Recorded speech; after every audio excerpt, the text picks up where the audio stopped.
ايه التوكل على الله سبحانه وتعالى؟ يعني ايه التوكل على الله سبحانه وتعالى؟ حق التوكل، لان ده اول حاجه، لو ما عملتهاش ما ضيعش وقتك، لان هتبص تلاقي طول ما انت ماشي في الدنيا ربنا هيخلي حياتك ضنكا لانك بتبعد عنه، فتبص تلاقي ازاي دي نعملها وما ننساهاش، وازاي تعمل لها رابط، تعملها تلقائيا من غير ما تفكر.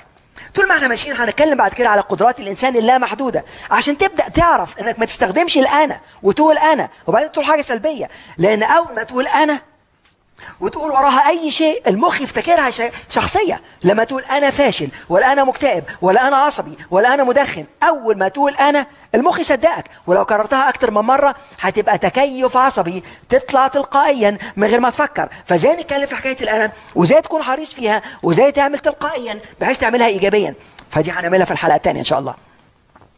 الحلقه الثالثه هنتكلم على كل حاجه فيها تغيير موجوده في حاجه اسمها المفهوم الذاتي. هنتكلم على المفهوم الذاتي. يعني ايه المفهوم الذاتي؟ اول ما جينا في الدنيا ما عندناش مفهوم، ما عندناش معنى، فبدانا نتعلم المعنى. عشان كده المعنى جانا بالاسماء، عشان كده الله سبحانه وتعالى وعلم ادم الاسماء كلها. كلمه علمها دي ده ادراك بمعنى، المعنى جواها الاسم، الاسماء وبعدين المعاني. فهنتعلم الحاجات دي بالتفصيل مع بعض، هتعرف يعني ايه المفهوم الذاتي جواه ادراكك. اول ما ادركت معنى، والمعنى ده كون لك لغه، واللغه دي سببت لك بعد كده التركيز، والتركيز سبب لك الاحاسيس، والاحاسيس سببت السلوك، والسلوك سببت النتائج. شايفين كل واحده بتسبب الثانيه، هنتكلم في كل ده بالتفصيل عشان تعرف ازاي تظبطها. كل دول مع بعض جوه مفهومك الذاتي، في قيمك، في اعتقاداتك، في مبادئك، في معنى الاشياء بالنسبه لك. وبعدين هتعرف ازاي احنا كلنا لما تربينا خرجنا بدول، ولما خرجنا بيهم كنا فاكرين ان العالم الخارجي زينا بالظبط، فبدأنا نكتشف ان الناس اللي بره مختلفين تماما عننا، وده سبب الطلاق اللي في العالم، سبب المشاكل مع الاصدقاء، وهنعرفها مع بعض وازاي نقدر نخلي عندنا مفهوم ذاتي يتصلح اولا وبعدين يكون مرن جدا. هنخلص دول، هتعرف بعد كده ان كل دول اللي هي الادراك ادالك معنى، كون لك لغه جواها قيم، جواها اعتقادات، جواها مبادئ، وجواها وجهات نظر، جواها الثمان حاجات دول كونوا لك حاجات تانية، خليتك في اتجاه تاني، كونوا لك حاجه اسمها المثل الاعلى الذاتي، هنتكلم عليه بالتفصيل. لما تسال اي انسان نفسك في ايه، يقول لك نفسي اكون ناجح، نفسي نفسي نفسي، دي جوانا، موجوده جوانا، والا ما كنتش تعرفها، والا بتتكلم عليها ليه؟ تبقى مش موجوده اطلاقا. المثل الاعلى الذاتي كون لك الصوره الذاتيه، كل انسان عنده صوره عن نفسه مرسومه جواه، هو مين بالظبط. ففرض مثلا حد عايز ينزل وزنه، اذا كانش ينزلها جوه مش هينزلها بره، ودي قانون المراسلات، العالم الداخلي هو السبب في الخارجي. فانا بعمل حاجات من بره، عايز ابطل عصبيه، عاوز ابطل التدخين، عاوز اتحكم في اعصابي، مش كده وبس، عاوز انزل وزني، ابدا شويه وبعدين ارجع تاني زي ما كنت، لان الصوره الذاتيه اللي جواك اللي انت رسمتها عن نفسك اللي المخ يروح يشوف جوه هيخليها لك بره. العالم الداخلي هو السبب في الخارجي، والخارجي بينعكس على الداخلي ويأكده لك. هنتكلم في الصورة الذاتية، بعد كده هنتكلم في التقدير الذاتي اللي هو بسببه الإدمان، المخدرات، التقدير الذاتي الضعيف. في 12 نوع من أنواع الإدمان، في ضعف في الشخصية، ضعف في الثقة في النفس. هنتكلم في الحاجات دي بالتفصيل، ومن هنا هنتكلم على حاجة اسمها تحقيق الذات، لأن عارف المثل الأعلى الذاتي كون لك الصورة الذاتية، الصورة الذاتية كونت لك التقدير الذاتي، والتقدير الذاتي بياخدك في تحقيق الذات. ومن هنا الحته اللي فاضله في دول في المفهوم الذاتي هنتكلم على الثقه في النفس، ازاي بتتكون، ليه في ناس عندهم ثقه في نفسهم وناس ما عندهم ثقه في نفسهم، يعني ايه الثقه في النفس وازاي ممكن ننميها. زي ما انتم شايفين هنتكلم على حاجات في منتهى الروعه، الحاجات اللي احنا ماشيين بيها ومن غيرها ما نعرفش نعيش، نتلخبط. لما عندك ثقه في نفسك ممكن تعمل ايه؟ لما عندك ثقه في نفسك انك تقول رايك وتكون تعرف ازاي تتصل بالاخرين، هتتصرف ازاي؟ لازم تعرف ازاي تتصل بنفسك مظبوط. هنتكلم في الحته دي، ودي في المفهوم الذاتي. بعد ما نخلص كل تفاصيل المفهوم الذاتي بالإدراك هنتكلم فيه بالتفصيل معاني الإدراك. عارف الإدراك له أنواع. يعني إيه الإدراك اللاواعي؟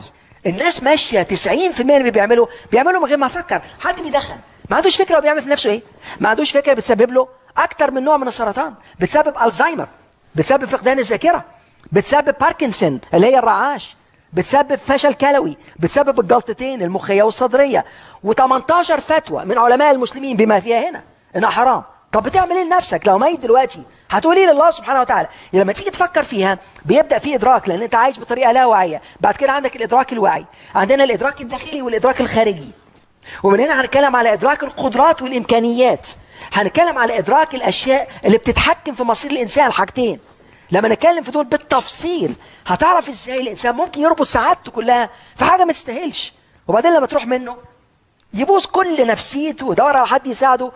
ازاي الروابط دي تعرف تتحكم فيها؟ ده كل ده الجزء ده هنتكلم فيه في الطريق الى النجاح. لما نخلص الحته دي هنتكلم في حاجه في منتهى الخطوره، العادات. يعني ايه عاده؟ ازاي بتتكون؟ ايه السبب ان حد يكون عاوز يعمل تغيير في حياته ما بيقدرش؟ ايه السبب ان في عاده تكون ماسكاه بقالها سنين يحاول يغير فيها ما يقدرش؟ حد يكون مثلا بيتكلم بعصبيه جدا ويحاول يغير وما يقدرش، ومعناه ان في شهر رمضان تروس لي ماشي كويس جدا 30 يوم، لكن بعد رمضان اول يوم العيد يتحول انسان تاني خالص. ايه السبب؟ يعني في حاجه اسمها العادات. العادات اللي جوانا اللي احنا اتبرمجنا بيها من صغرنا اتكونت جوانا، وعشان تغير عليها نظام لازم تعرف ازاي توصل مع العادة وتخليها تشتغل معاك بدل ما تشتغل ضدك، وما تقاومش، لأن أي حاجة تقاومها هتقاومك. فهنتكلم على العادات ازاي بتتكون، والعادات السلبية تكتشفها ازاي من غير ما تاخد بالك موجودة، ازاي تكتشفها وبتسبب لك ايه، والعادات الإيجابية تكونها ازاي، وازاي تحول عادة سلبية إلى عادة إيجابية، بما فيها التدخين، بما فيها انك تاكل حلويات مش محتاج لها، بما فيها تاكل وانت مش جعان، بما فيها تتعصب من غير ما تاخد بالك، بما فيها ممكن حد يكون بينصب، حد ممكن يكون بيضيع وقته، المماطله، يشتري كتب ما يقراهاش. كل دي عادات هنتكلم فيها بالتفصيل، وازاي ممكن نحولها الى قدرات. هنتكلم على القيم. يعني ايه قيم؟ يعني ايه قيمك؟ ايه المهم بالنسبه لك؟ انت صاحي من النوم ليه؟ ايه المهم بالنسبه لك؟ معناها ايه بالنسبه لك؟ هتتكلم على القيم، وهنا هنتكلم على 7 قيم اساسيه، وهنتكلم عليهم بالتفصيل، وهنتكلم على 12 سؤال ازاي تعرف تظبط ال7 قيم دول. ولما نخلص دول هنتكلم على احتياجات الانسان الاساسيه اللي من غيرهم الانسان يبقى غير متزن ويتلخبط اخر لخبطه. شايفين كل ده في الطريق للنجاح؟ ده كل ده في جزء واحد بس. ومن هنا بعد ما نخلص الجزء ده كله هنتكلم بعد كده في حاجه انا بسميها الاخوه الثلاثه: القرار والاختيار والمسؤوليه. الطريقه اللي انت قاعد بيها قرار، الطريقه اللي بتفكر بيها قرار، الطريقه اللي انت بتاكل بيها قرار، اي حاجه تعملها قرار. وحتى لو قلت انا مش عاوز اقرر، ده قرار في عدم استخدام القرار. وطالما قررت لازم تختار، لان القرار لازم مع اختيار، يجي القرار الاول وبعدين بتختار الوسيله. لكن الثالثه المسؤوليه. لو تاخد مسؤوليه حياتك بدات هنا من جذور القوه الذاتيه. فانا هتكلم على الاخوه الثلاثه دول. في خلال ما احنا بنتكلم عليهم هنتكلم على القتله الخمسه. القتله الخمسه: اللوم، النقد، المقارنه، الشكوى، المماطله. هنعرف الناس بيعملها ليه، واحنا قبل كده اتكلمنا على العادات عشان نعرف ازاي نتخلص من العادات السلبيه. زي ما انتم شايفين الطريق للنجاح محطات، كل محطه بتؤهلك انك تروح للمحطه اللي بعدها.